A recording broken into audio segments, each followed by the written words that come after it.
tenemos un mensaje nuevo cada domingo, pero yo diría que no tenemos que seguir las costumbres. Nuestra vida tiene que cambiar.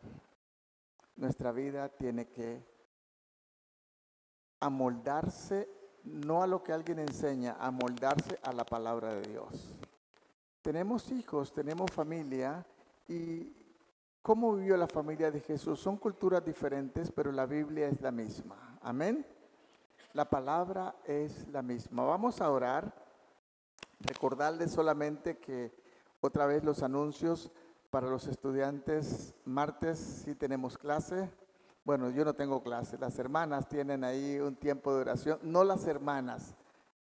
En la iglesia se tiene, porque no es el culto de las hermanas. Los varones pueden venir. Si están libres pueden venir a orar. Es para todos. Y el miércoles sí, solamente los que están en el libro 5.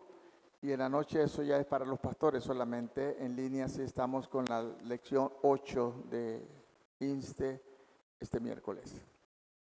Quiero que oremos un momento pidiendo dirección al Señor. Padre, te damos gracias por tu presencia, te damos gracias por tu fidelidad.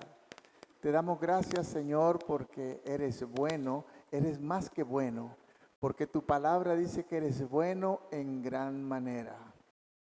Eres buenísimo, Dios. Nos ayudas, nos bendices, nos perdonas.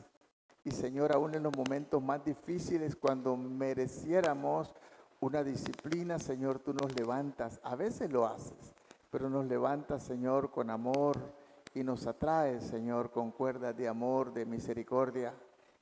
Y aún cuando nos exhortas y nos disciplinas, es parte de tu amor. Padre, abre nuestro entendimiento, nuestro corazón, y que en esta mañana, Dios, tu palabra permanezca en nosotros y produzca frutos al 30, al 60, al 100 por uno. Espíritu Santo, toma el control, Señor. Amén. Entonces, la escuela del discipulado en que Jesús fue formado, no solamente Jesús, los niños de su tiempo eran formados de una manera muy especial. Solamente voy a tocar algunos puntos que nos van a ayudar. Lo primero es, ¿por qué Jesús lo hizo? Habían tres cosas importantes que estaban ahí en su tiempo. Tres pasos en la escuela judía que se llama el Beit Sefer. Era más o menos como la enseñanza que se daba a los niños, hombres y mujeres, y esta formación comenzaba a la edad de 4 años. Recuerdan que la palabra nos enseña que en Deuteronomios, y estas cosas, Jehová vuestro Dios uno es. ¿Recuerdan eso? Era la creencia más sólida y más sagrada. Y esto lo enseñarás a tus hijos y a los hijos de tus hijos, estando en casa, al andar por el camino, al acostarte, al levantarte, todo esto que hemos visto. Y eso era una responsabilidad de los padres, no de la escuela dominical. Les expliqué también que la escuela dominical comenzó mucho tiempo después y no comenzó con una idea. Dicen que tengo que cambiar esto, no importa. Lo cambiamos. Un momentito, hermano Frank.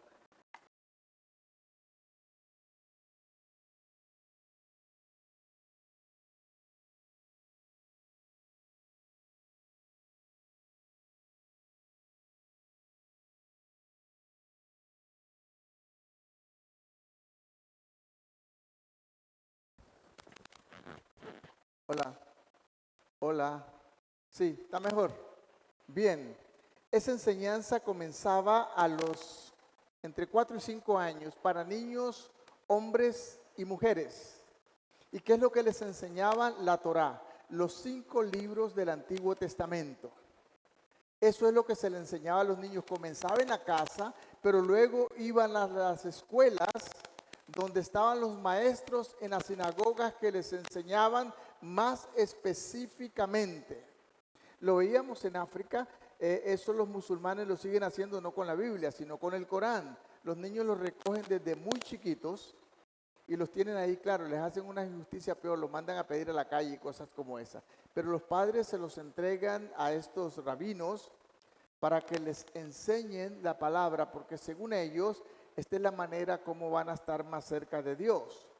Y esa enseñanza de los 5 libros del Pentateuco o la Torá comenzaban a los 4 o 5 años y más o menos llegaban hasta los 10 años de edad en los niños, cuando se terminaba la primera fase. Muchos a esta edad ya habían memorizado, escuche bien, ya habían memorizado los 5 libros del Antiguo Testamento. Los 5 libros. ¿Cuánto han aprendido nuestros hijos? Yo no sé si citamos a algunos adultos ahí, le diríamos, le vamos a dar un premio si puede recitar de memoria por lo menos 10 versículos bíblicos. Bueno, si nosotros no lo estamos haciendo, nunca lo hicimos, pues vamos a tener problemas y mucho menos si lo vamos a hacer para nuestros hijos. La palabra de Dios es muy importante.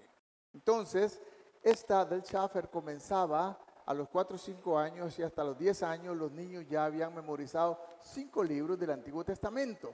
Recuerden que los niños son hasta los 12 años, se dice cuando tienen, es el tiempo de oro para ellos, cuando son especialistas en aprender cosas. Bueno, ahora pues se van a quedar con el teléfono y van a aprender un montón de tonterías, pero no la palabra del Señor. De hecho, se dice que los niños comienzan desde muy chiquitos a tener como un disco duro, a atesorar y luego ahí van a aprender todo lo que van a tener en la vida y luego solamente lo van a desarrollar. La otra cosa es que más o menos a la edad de 12 años comenzaban los niños, después de pasar esta formación y memorizar la palabra de Dios, la Torá en ese tiempo que era lo más importante, ahora sí se les enseñaba un oficio. ¿Escuchó? Un oficio. Eso se ha perdido bastante, ¿verdad? Se les enseñaba una práctica, hacer algo. Animársele. Algunos ya en mi tiempo todavía, desde muy pequeños, nos obligaban a trabajar muy duro y hoy lo agradecemos. Hoy si ponemos a un niño a aprender algunas cosas y a exigirle, le echan el patronato. Yo pienso que el gobierno también y la parte de la ley civil ha dañado mucho a nuestros hijos y a nuestra cultura. Y vea dónde estamos. Aprendían un oficio, comenzaban a aprender. Los varones y las niñas eran enseñadas, las niñas eran enseñadas por sus madres.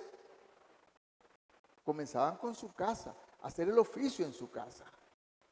Y los niños eran enseñados por sus padres a aprender tal vez el oficio que ellos tenían o cualquier otro oficio. Eso se ha cambiado, ¿verdad? Completamente. A veces se tienen 25 años y todavía el joven duerme y el papá lo mantiene y le compra los zapatos y todo eso. Bueno, si usted quiere hacerlo, puede hacerlo, pero está destruyendo a su hijo.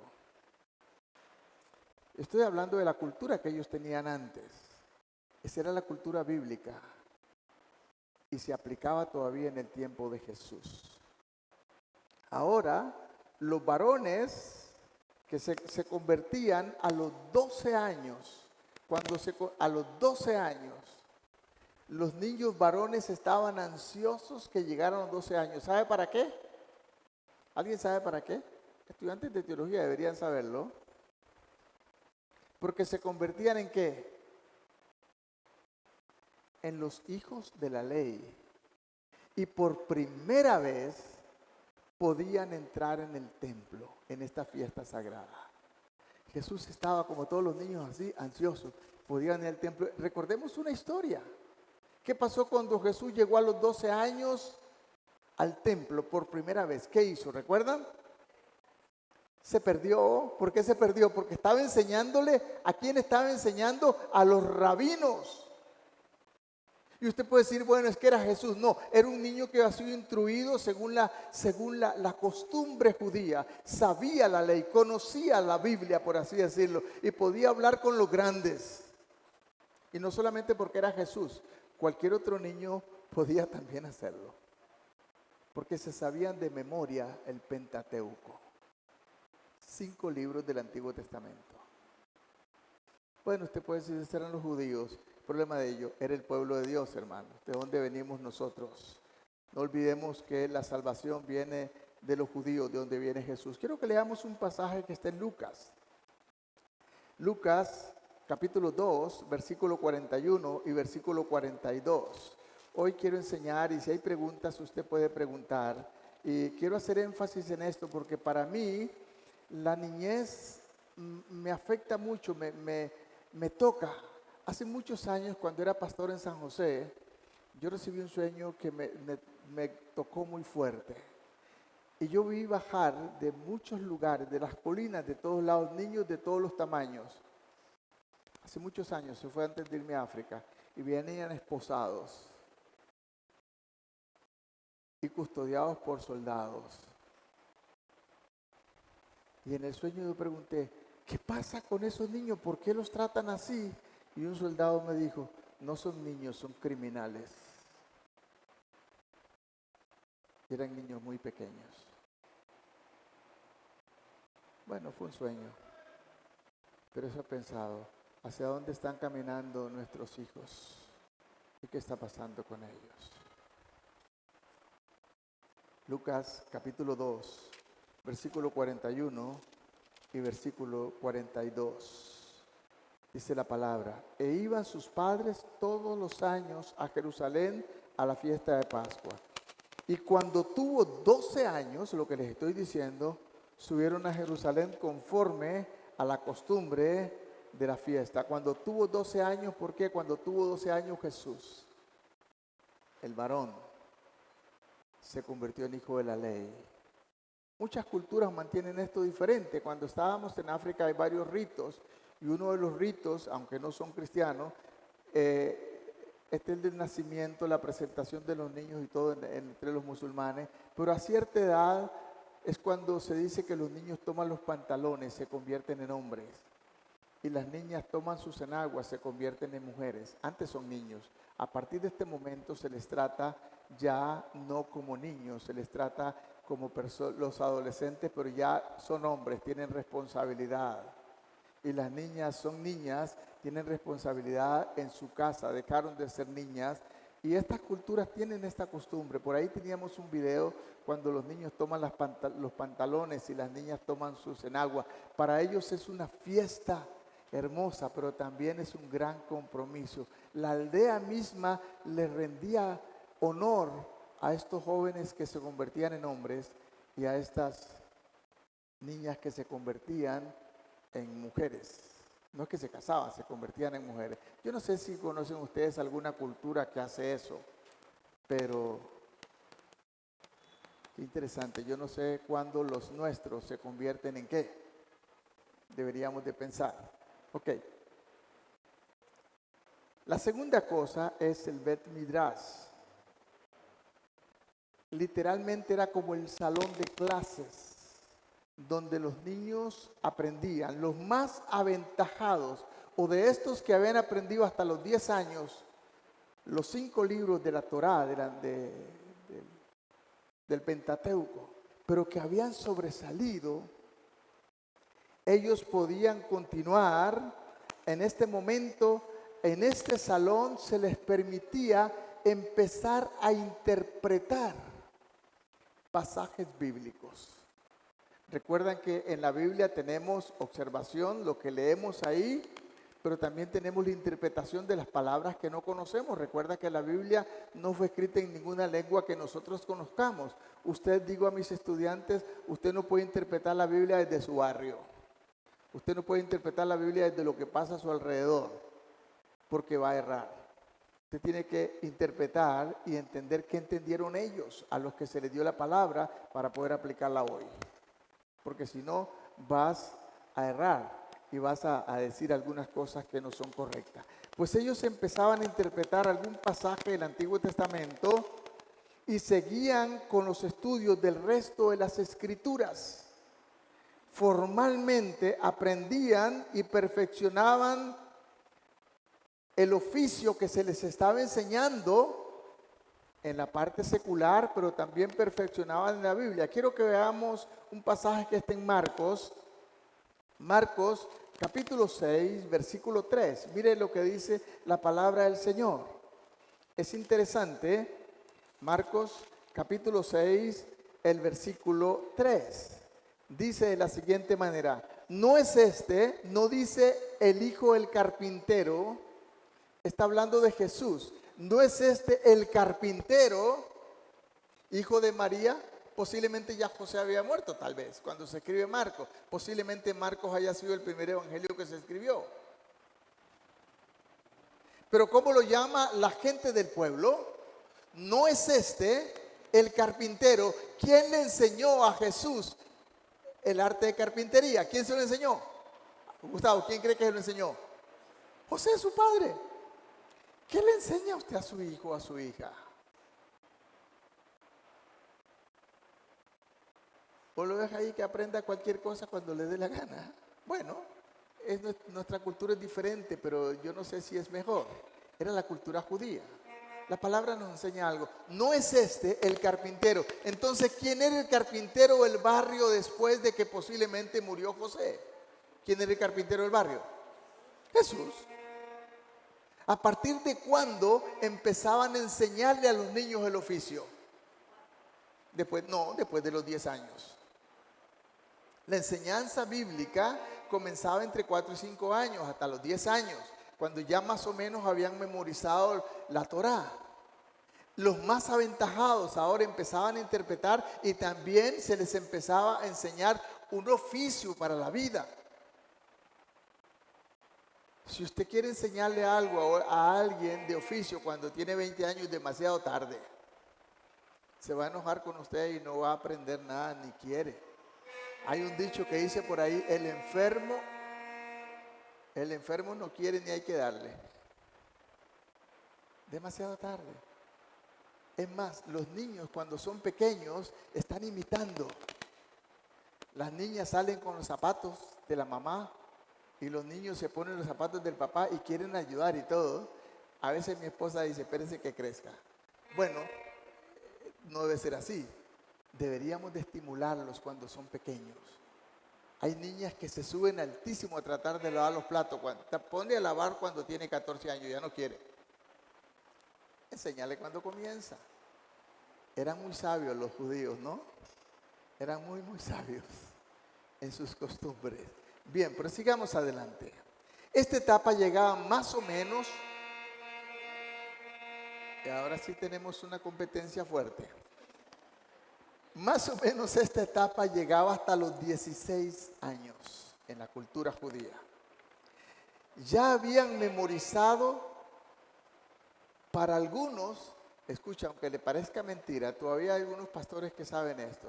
Yo no soy uno de esos. Habían memorizado algunos jovencitos todo el Antiguo Testamento. Lo sabían de memoria. Hay un pastor, no recuerdo su nombre, que sabe casi la Biblia de memoria. No quiere decir que es mejor que nadie, pero por lo menos le ha importado y ha invertido su tiempo a hacerlo. Esto llegaba más o menos a los 16 años. Ya habían memorizado el Antiguo Testamento y ahora sí empezaban a interpretar más profundamente la Torá oral. Era una regla judía de interpretación válida para las Escrituras. Mateo capítulo 23, el versículo 2, nos dice la palabra del Señor de la siguiente manera.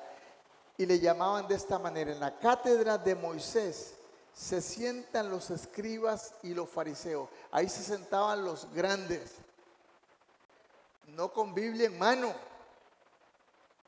¿Sabe dónde tenían la Biblia? Aquí.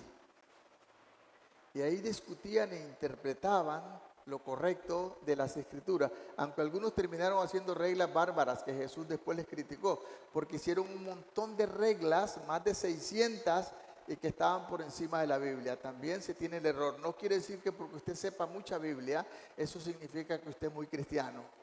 Puede ser que esté tan orgulloso de eso que al final la gloria se la dé a otro y no al Señor. Se llamaba la cátedra de Moisés, de estos grandes que se sentaban ahí, que conocían las Escrituras, que podían interpretar. Habían comenzado desde niños. Y no es que abrían la Biblia, como dije, no andaban con el Nuevo Testamento y nada de eso, la tenían acá. Cuando Jesús discutió a los 12 años con los líderes en la fiesta de Pascua, No andaba Biblia Jesús, la sabía de memoria. Posiblemente Jesús era uno de los que memorizó toda la Torá y posiblemente hasta la escritura entera del Antiguo Testamento en esos tiempos. Él era alguien que amaba al Señor y amaba la palabra. La segunda cosa que vemos ahí también, que nos cuesta la historia, el Talmud. Talmud era un libro secular que escribían los judíos. Habían dos, el Talmud de Jerusalén y el Talmud de Babilonia. Eran dos grandes libros importantes, donde estaban las culturas, las tradiciones, todo lo que el pueblo seguía y hacía. No era Biblia, esto era como la historia y donde estaban las reglas más importantes que ellos debían de seguir. Pues ahora, los que sentían vocación para el ministerio, hay un momento en que Dios va a llamar a estos jóvenes, hombres o mujeres, que han consagrado su vida a buscar del Señor, que sus padres les han enseñado lo que saben y ellos van a superarles. Porque lo más importante es que nuestros hijos nos superen. Mis discípulos en Efre que me han superado tienen doctorado en teología ellos, y yo ni siquiera eso tengo. Y estoy muy lejos de eso. Y ni pienso llegar, ni creo que voy a llegar. Pero qué lindo. ¿Qué pude darle a ellos? Solamente sean los 6 libros de teología pastoral y Antiguo Testamento. Ellos siguieron creciendo y crecieron y crecieron y formaron una denominación que no voy a hablarles de eso ahorita. Los que sentían vocación para el ministerio, y esto comenzaba más o menos después de los 16 años. Después de haber aprendido un oficio, haber memorizado posiblemente el Antiguo Testamento, ahora sí, era el Señor quien nos estaba llamando a un ministerio. ¿Cómo vamos a saber que Dios está llamando a alguien al ministerio si no se forma en la Biblia, si no conoce la palabra de Dios, si no tiene una experiencia con Dios, si no tiene una vida de oración, si no da libertad al Espíritu? ¿Cómo vas a saber que Dios te está llamando? No quiere decir, yo siempre he dicho y lo vuelvo a repetir, no quiere decir que los buenos predicadores son buenos pastores. Usted puede tener un buen predicador y ser un pésimo pastor. Y usted puede tener una persona que no es tan elocuente predicando y puede ser un excelente pastor. Teníamos un ejemplo hace muchos años, un hombre de Dios, como pocos he conocido en Costa Rica, don Víctor Monterroso. No era un elocuente predicador, pero era un excelente pastor. Tal vez usted podía dormirse con su predicación, pero era un excelente pastor. Había que oírlo en su consejería, en la oficina, administrando la presencia de Dios. Y puede ser un buen administrador, tener líderes que están haciendo la predicación o otras partes, otras cosas importantes en el ministerio, porque el llamado lo da Dios. Y dice la palabra que los dones y el llamado de Dios, dice Romanos, son irrevocables. Amén. Es Dios quien llama. No es que quiere decir que, como decimos a veces un dicho por ahí, en el país de los ciegos el tuerto es rey. El más despabiladito. No quiere decir eso, hermanos. No es que el que más despabiladito puede ser buen pastor. No, es Dios quien llama. Y si Dios no te ha llamado, no tomes lo que Dios no te ha dado, porque vas a fracasar. Estos jóvenes empezaban a sentir ese llamado de Dios. No solamente habían estado practicando e interpretando la Biblia al lado de los grandes en la cátedra de Moisés, y ahora sí ingresaban a una escuela. Y seguramente en nuestra mente de una vez se nos hace la idea, la Universidad de Costa Rica, la Universidad Nacional, la Universidad Privada, un seminario bíblico. No, hermano, no era así. No funcionaba de esta manera. ¿Sabe quiénes eran los maestros y los que controlaban la escuela? Eran los rabinos, algunos rabinos. Pablo habla y se sentía, y cuando lo exponía, decía: yo aprendí a los pies del gran maestro Gamaliel. Gamaliel era uno de los grandes. Pero la universidad de ellos no es como usted va, se matricula, hace un examen de admisión y si lo gana y tiene una buena nota, pues entró. Y si no, ¿qué pasa? Hermana Marta, ¿qué pasa si pierde el examen de admisión? No entra, ¿verdad? Y los mejores cursos los tienen algunas universidades. Mi nieto está estudiando, creo que es ingeniería en sistemas, y creo que solamente lo da la Nacional en Heredia y no sé en qué otro lugar, o sea, no lo dan en todos lados. Y tenía que tener cierta nota para poder ingresar. Y los otros, bueno, cojan las materias de abajo. No funcionaba así. Estos catedráticos, por así decirlo, eran los que enseñaban en la escuela. Y el estudiante tenía que escoger, él escogía uno de estos grandes maestros para ingresar a su escuela. Se llamaba el Talmid en ese tiempo cuando entraba esto. Y él hablaba directamente con el maestro. El maestro le hacía una entrevista al estudiante. No le hacía un examen de admisión, le hacía una entrevista. Y después de escucharlo lo contemplaba. Y lo contemplaba.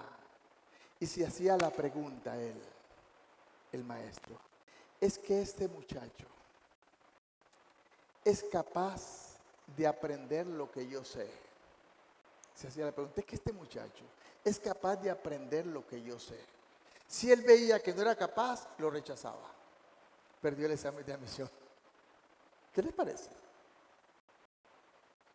Segunda cosa que se hacía el maestro como Gamaliel es que tiene el potencial. Si no tiene el potencial, no voy a perder mi tiempo con él. No puede entrar. Dos cosas. La primera es que es capaz de aprender lo que yo sé. Es que tiene el potencial para hacerlo. Tercera cosa. Es que es lo suficientemente inteligente para que yo me vacíe en él. Y después, la última cosa que evaluaba es que es capaz de hacer lo que yo hago. Si estas cuatro cosas no las veía en ese joven, le decía, búsquese otro. Solo los grandes podían entrar a la escuela de Gamaliel. Por eso Pablo dice, yo fui instruido a los pies de Gamaliel. Era uno de los grandes en el tiempo de Jesús. Algunos saben que yo tengo una escuela de pastores ahorita. Y la pregunta que yo le hago a Dios es que alguno de estos puede hacer lo que yo hago ahora. Ya yo estoy llegando al final. ¿Quién va a continuar haciendo lo que yo hago? Pastores pueden haber muchos, pero que forman líderes y que forman pastores. Es la gran pregunta. En AIBC todos los pastores ya estamos bastante avanzados en edad. Dicen que no hay que decir viejo, pero la verdad es esa. No hay pastores jóvenes. Tenemos escuelas bíblicas. Las escuelas bíblicas dan un conocimiento, pero no forman a nadie en la práctica. Ya no hay pastores como Leonel Trejo y otros que formaban pastores sobre la marcha, que los cogían, que caminaban con ellos, que los discipulaban. Y estos pastores que hicieron eso ya se fueron con el Señor. Y lo que yo le digo al Señor, Pablo habla de Timoteo. ¿Quién, Señor, vas a levantar que haga lo que yo humildemente hago ahora? Y no estoy diciendo que lo hago como ellos, pero es lo mismo. Puedes enseñar algo sencillo como vida abundante. Claro que puedes. Lo puedes hacer con la pasión, con el amor por las vidas, por las almas, que la gente no se pierda. Mi pueblo pereció por falta de conocimiento. O dejamos que el internet lo forme. Muchos siguen internet. En internet hay cosas buenas, pero si no tienes la capacidad de discernir, hay mucha basura también. mucha basura. Y terminaba esta formación cuando alguien era escogido por ese rabino. Ese talmid ahora había sido aceptado. Comenzaba una formación con él que llegaba hasta los 30 años. No se formaba en 2 ni 3 años ni en 5 años. Cualquiera de estos programas que tenemos terminan a los 5 años. Eran más o menos, si comenzaba a los 16 y terminaba a los 30, eran 14 años de formación en la parte teológica y en la parte práctica, caminando con ellos.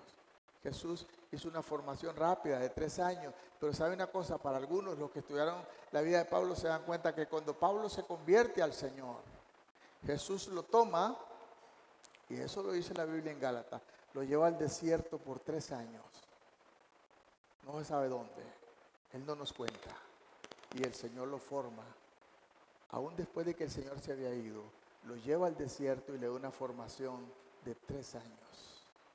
Búsquenlo ahí en Gálatas, está. No vamos a entrar en esos detalles ahora. El otro punto que quiero que veamos. La mayoría de estos rabinos eran doctores, maestros de las Escrituras. Interesantemente, cada uno tenía una forma diferente de interpretar la Biblia, de interpretar las Escrituras, siempre guardando la Torá y el mensaje central. Tenían maneras diferentes de enseñar. Es por eso que Pablo hace el énfasis. Yo me formé a los pies de Gamaliel. Gamaliel era uno de los mejores y tenía su manera de enseñar distinta de los otros. Aún los que formamos, la Biblia habla de pastores maestros. No todos son maestros, pero pastores maestros. Y todos enseñamos de la misma manera. Y no quiere decir que todos tienen que aprender a enseñar como su maestro, pero hay un rasgo interesante. Donde hemos estado, la gente dice, mis discípulos predican parecido a mí en ciertas cosas en la enseñanza. Vamos a dejar cierta cosa allí, aunque no lo queramos, es parte de la vida. ¿Qué es lo que la palabra nos enseña en esta parte? Ellos seguían el principio bíblico, el mensaje central de la Torá, pero la forma de enseñar era diferente. Y hay una cosa que quiero enseñarles acá, hermanos. En Mateo, quiero que vayamos un momentito a Mateo. El capítulo 11 es el versículo 29. Léalo en su Biblia. Llevad mi yugo sobre vosotros y aprended de mí, que soy manso y humilde de corazón, y hallaréis descanso para vuestras almas. Esta parte tiene 2 interpretaciones. La interpretación que se daba en ese tiempo. Cuando usted piensa en yugo, y es parte que también se entendía en la Biblia así, usted está pensando en una yunta de bueyes, ¿cierto? 2 bueyes que le pusieron el yugo para jalar una carreta. Pablo también habla, no os unáis en yugo desigual, y en el matrimonio como que vamos en yunta, ¿no? Pero no es esta la enseñanza de este pasaje. Sí tenía que ver con eso, el caminar juntos con algo, pero este pasaje no es eso lo que está diciendo. No es eso lo que nos está enseñando. Los rabinos y los maestros de la ley en ese tiempo, dije, todos tenían maneras diferentes de enseñar, y estos maestros llamaban a la interpretación de la Escritura, a su manera de enseñar, lo llamaban yugo. Entonces, yugo tenía que ver con la doctrina que un maestro tenía para sus estudiantes.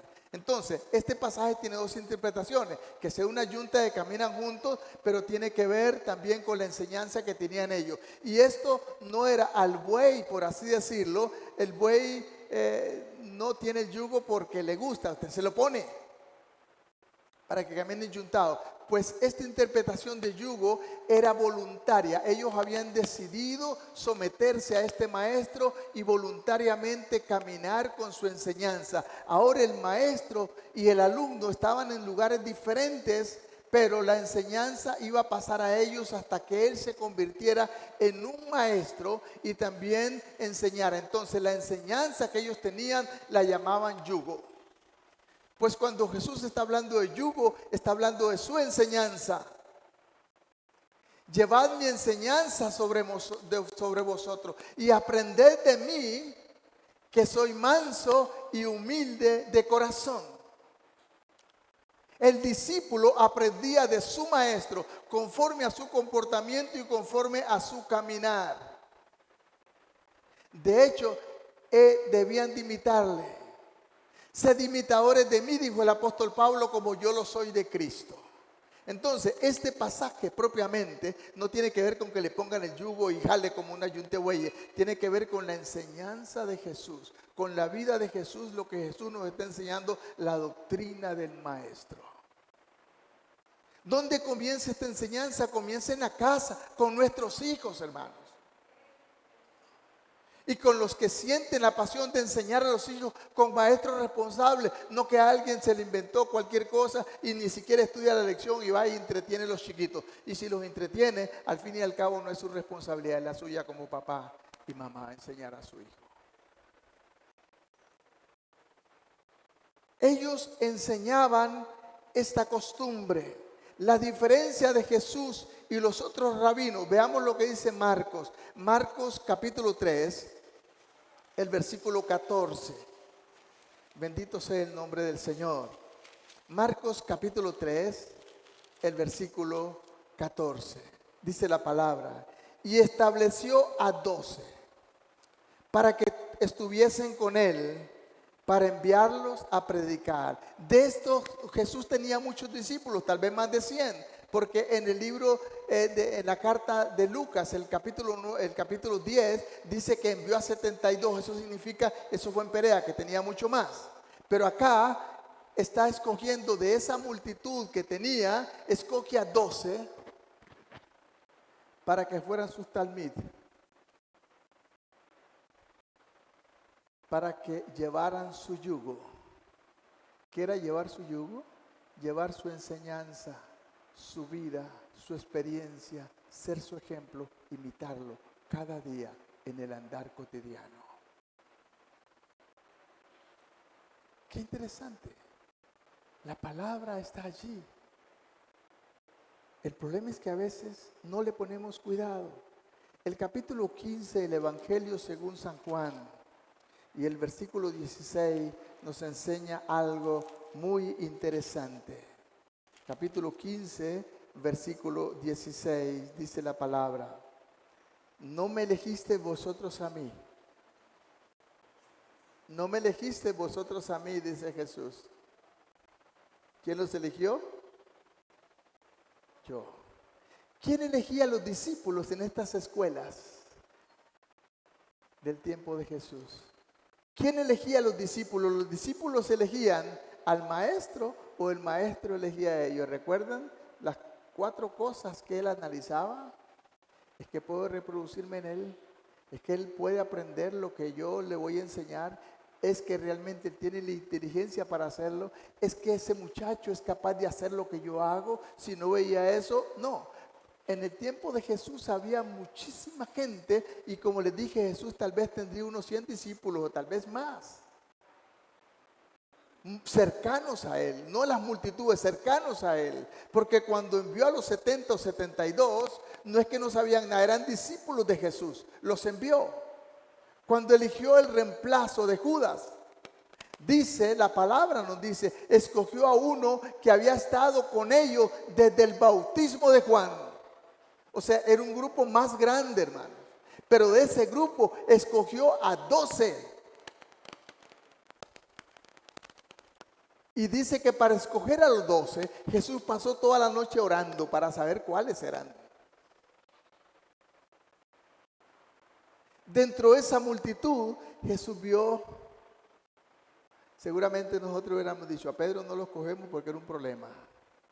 Judas, mire que lo iba a entregar. Los hijos del trueno eran un problema.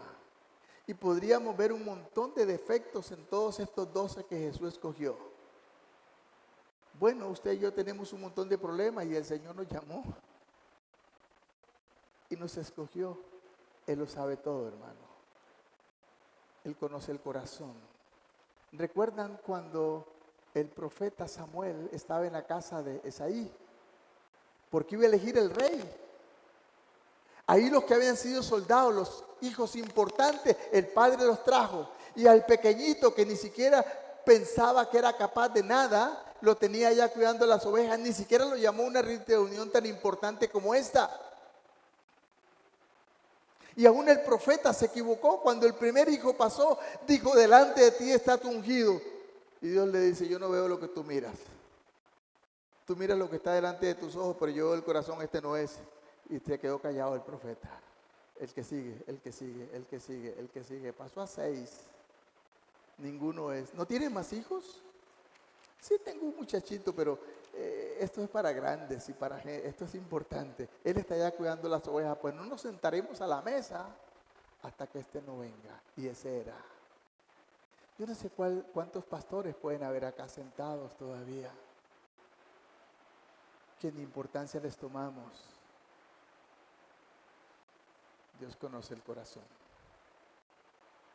No trates de impresionarme a mí, ni trates de impresionar a los líderes que tenemos en la iglesia. Impresiona al Señor. Amén. Él es el que llama. Él es el que llama. Esto no es una empresa, hermanos. El llamado lo da el Espíritu Santo a los que Él ha escogido. Seguimos entonces. Estos discípulos viajaban con el rabino siempre. Jesús iba en grandes travesías. Jesús era un gran caminante, hermanos, aunque ustedes no lo crean. ¿Saben cuántos kilómetros habían de Galilea a Jerusalén? 100. Y Jesús se los mandaba a pie. Iba a Jerusalén y se regresaba. Voy a ir a Jerusalén. 100 kilómetros. Volvía.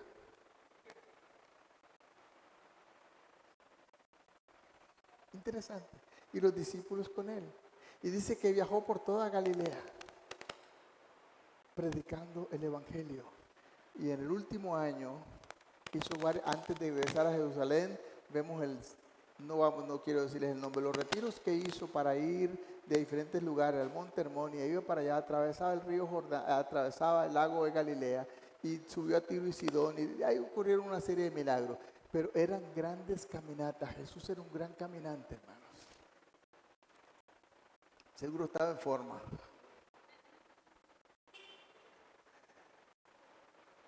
Que Dios nos ayude a entender ciertas cosas, ¿no?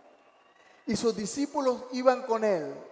Una de las cosas importantes es que los discípulos aprendían de Jesús no solamente oyendo, sino que viendo. Les he contado la historia de mi pastor que vino un día acá, posiblemente todavía lo invite. Caminé con él sin saber que Dios me había llamado 5 años. Él sabía, pero yo no. Donde quiera que él iba me decía: vamos, vamos, vamos. Yo trabajaba con él y saca tiempo, y a veces me decía: vamos a pescar. Él sabía que me gustaba pescar. No le importaba pescar, le importaba pasar tiempo conmigo. Cuando estuvimos en África, allá no había medio de transporte y caminábamos, teníamos una cosilla ahí pequeña, pero caminábamos a pie a veces por varios días, 20, 30 kilómetros con mis discípulos. Y mientras íbamos en el camino, íbamos compartiendo. Y cuando llegaban allá, buscaban en su Biblia para ver lo que habíamos hablado. Pero muchas de las cosas se aprenden por la experiencia. Hemos perdido eso hoy. ¿Por qué muchos pastores no quieren discipular? Porque discipular es cansado. Es pagarte atrás de alguien, estarlo viendo, estarlo analizando. ¿Qué está haciendo? ¿Cómo está caminando? Es mejor predicar su mensaje aquí los domingos y cada quien para su casa, y nos vemos el próximo domingo. Eso no es discipular, hermanos. Discipular es el arroz y los frijoles de lunes a sábado. El caminar con ellos es lo que Jesús hacía con ellos. Y tenían otro dicho: que el polvo de tu rabino te cubra. Hoy hablamos que el manto te cubre, y eso está muy de moda, que el polvo de tu rabino te cubra. No había en ese tiempo calles pavimentadas, hermanos. Por eso es que cuando venían se les lavaban los pies. Jesús dijo, ustedes están limpios, solamente los pies, porque no habían calles pavimentadas en aquel tiempo, sobre todo en Jerusalén, eran polvorientas. El viento y todo eso, pero ellos decían que el polvo de tu rabino te cubra, que la cobertura de tu maestro esté sobre ti. La cobertura que nos debe cubrir ahora es la cobertura de Cristo, hermano. El polvo del Señor caminando. Jesús caminó con los suyos. Papá y mamá, tienes que caminar con tu hijo. No se lo dejes al celular, por favor. Ni se lo dejes a la fábula del tele, para que no te moleste. Y si no lo haces, un día vas a llorar. Un día vas a llorar. Qué triste. Jesús dijo, aprende de mí, en el pasaje que leímos en Mateo 11:28, aprende de mí en mi comportamiento. Usted no puede saber, ustedes me ven en el templo, pero ustedes no pueden conocer mi vida. Ustedes no pueden saber si soy un malcriado, si soy un mal arrendado de toda esta situación. ¿Saben quién es la que conoce mi vida? La que vive conmigo.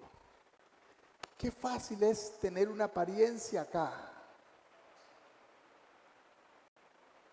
Pero la vida cotidiana, cuando empezamos a discipular a alguien y comenzamos a andar con esa persona va a verte.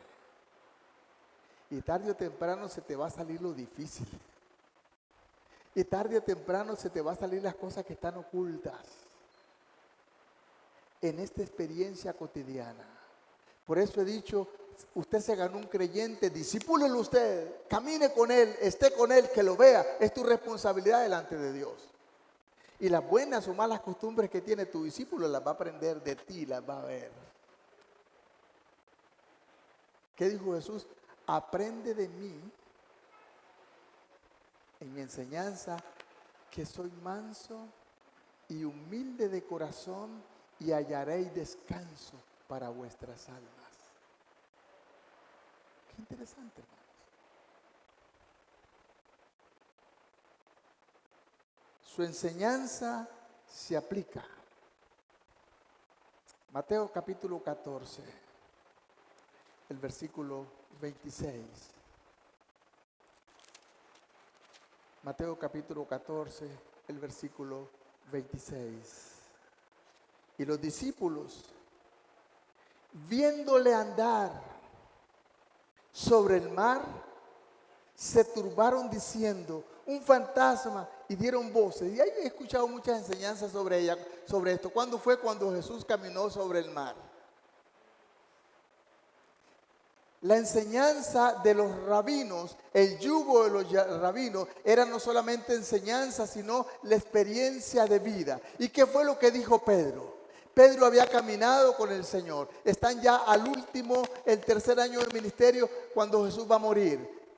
En el semestre que llamamos semestre de retiro. Es cuando Jesús camina sobre las aguas, después de que ha hecho la multiplicación de los panes y los peces para que comieran 5,000 hombres, sin contar las mujeres y los niños. Y Jesús, para dejar que la multitud se fuera, se subió a la colina, al monte a orar. Y le dijo a la gente, váyanse. Y le dice a los discípulos, móntense de esa barquita y va para el otro lado. Y se les hizo una complicación, y era la medianoche. Lo que había de distancia solamente eran 10 kilómetros, 20 kilómetros, perdón. El mar de Galilea tenía 20 de largo y 10 de ancho.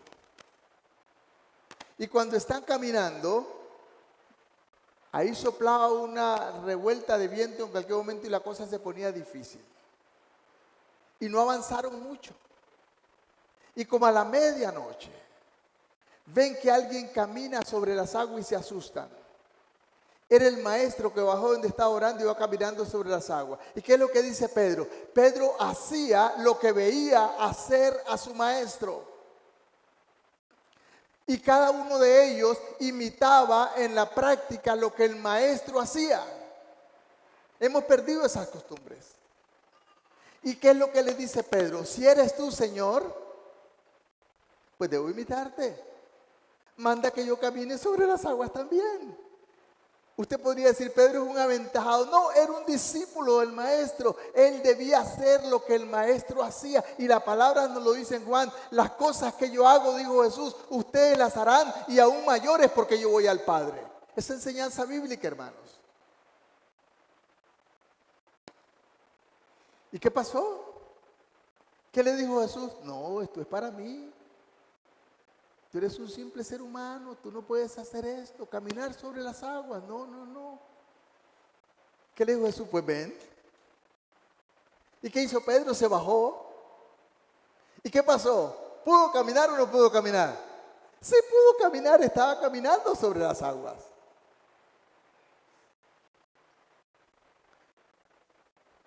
En su humanidad falló, se asustó y empezó a hundirse, pero pudo. Y Jesús le dijo, hazlo. Y lo mismo te dice a ti.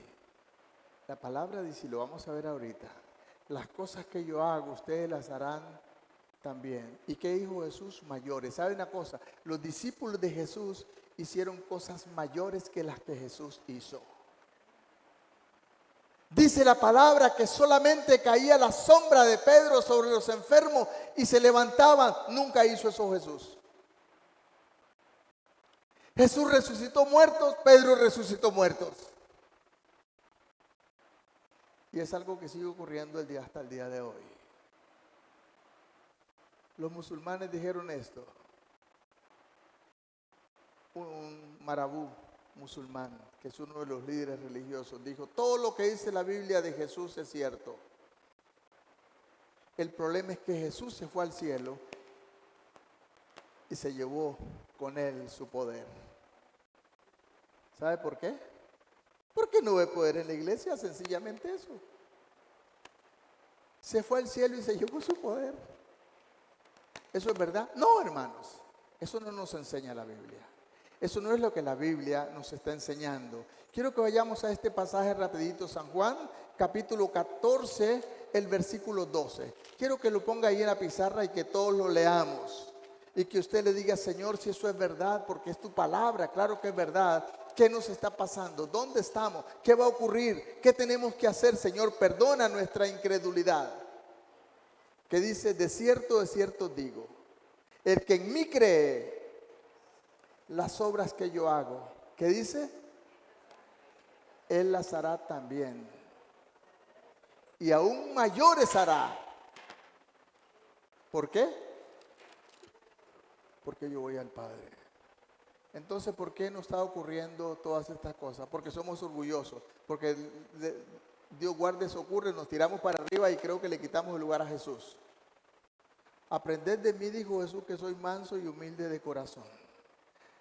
Separados de mí nada podéis hacer. La obra es del Señor. Usted y yo no podemos hacer nada sin el Señor. Pero el Señor dijo que podemos hacer cosas mayores. Si te traen todo el pueblo enfermo aquí, ora por ellos. No es tu responsabilidad que se sanen, es del Señor. Pero cree la palabra del Señor.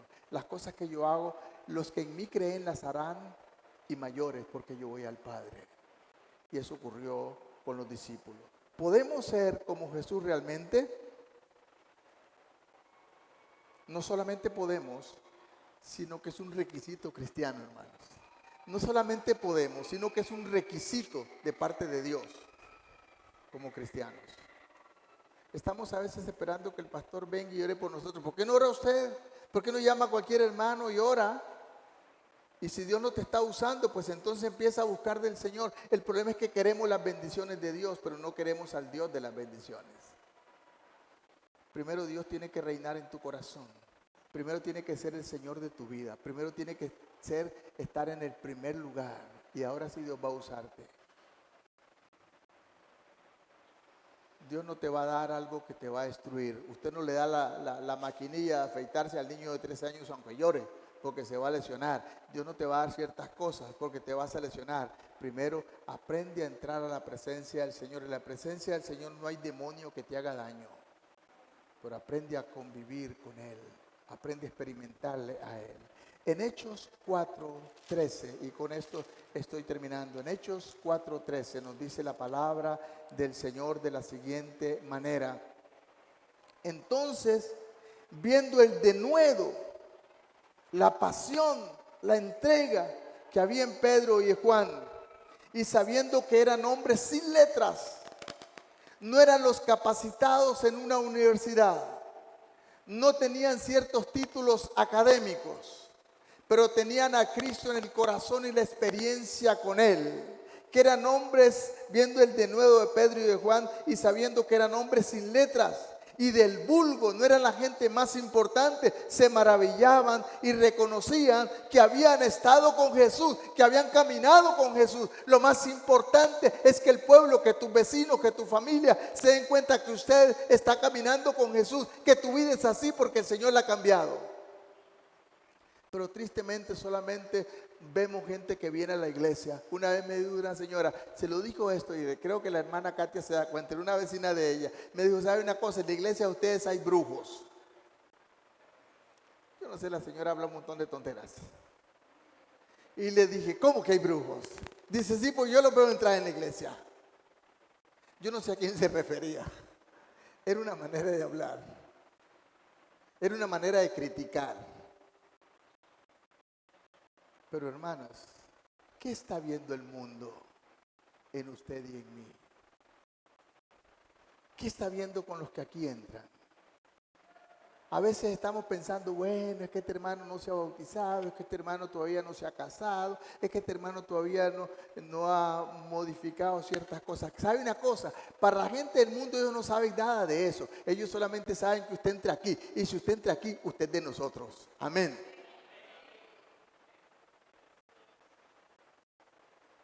Ellos no están viendo si usted se puede trepar al púlpito o no. Usted entra aquí y si usted entra aquí es de nosotros. Y a veces pensamos, bueno, es que no le decimos nada porque está empezando. Y como está empezando, mejor no nos busquemos problemas. Si usted no quiere buscarse problemas, este no es su lugar. En Cristo aprende a amar a tu hermano y a decirle la verdad cuando está mal. Y ayúdalo a levantarse. Eso es lo que la Biblia nos enseña, amados hermanos. Eso es lo que significa ser un discípulo de Jesús. Jesús dijo, denles aplauso al Señor, no a mí. Dice la palabra del Señor esto. Lucas capítulo 6, versículo 40. Dijo Jesús a los que le seguían, ¿por qué ustedes me llaman Señor, Señor y no hacen lo que yo les mando? En otras palabras, si interpretamos bien, Jesús está diciendo, ustedes no son mis discípulos. No es saber, es vivir, es hacer lo que el maestro hace. Y hay muchos pasajes más, pero quiero terminar con esto, el último punto. Los discípulos aprendieron la lección. Mateo 14, versículo 26 al 29. Y con esto voy a terminar. Mateo 14, versículo 26 al versículo 29.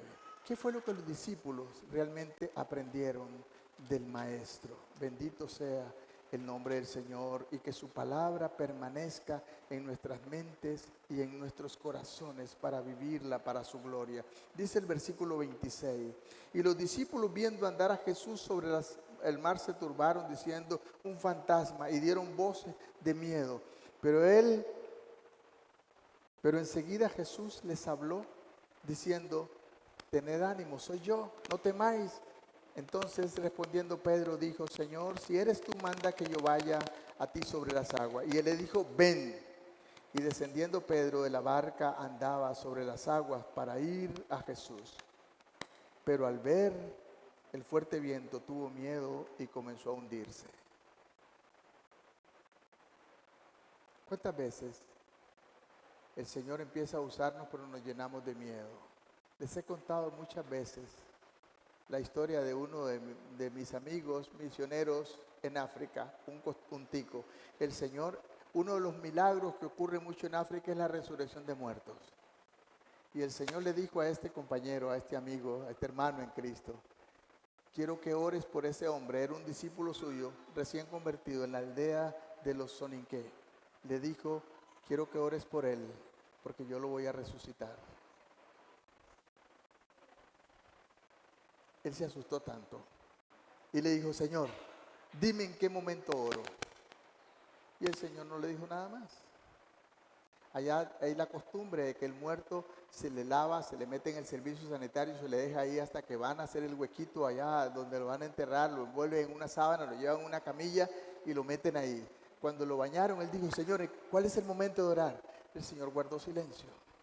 Cuando lo llevaban para allá, le dijo, Señor, ¿en qué momento vas a orar? Porque él iba también en la procesión. ¿Cuándo debo orar? No dijo nada. Llegaron allá y se hace la última oración a la par del sepulcro antes de bajarlo, que no murió en el hueco tampoco. Y le dijo, Señor, ya debo orar. Dios no le dijo nada. Lo bajaron. Dijo, Señor, ahora es que debas a levantarlo. Dios no le dijo nada. Lo taparon y ahí se quedó.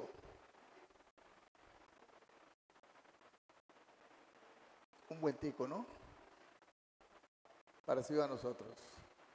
Pero seguramente a mí también me pasa igual y también a usted.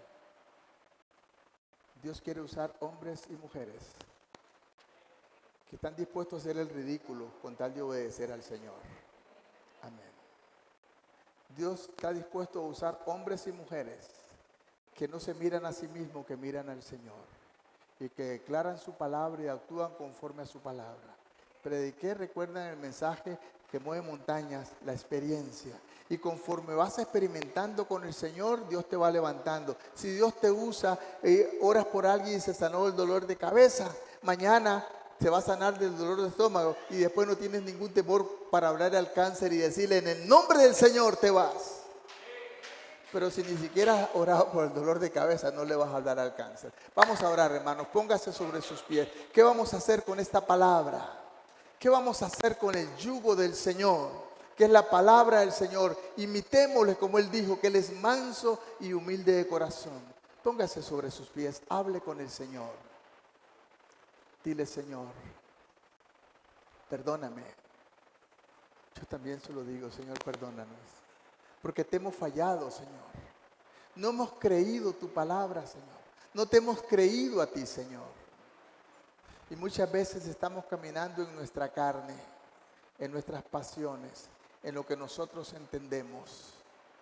Pero, Señor, es necesario, como dijo Juan, que yo mengüe para que tú crezcas. Espíritu Santo, toma el control. Perdónanos, Señor, límpianos.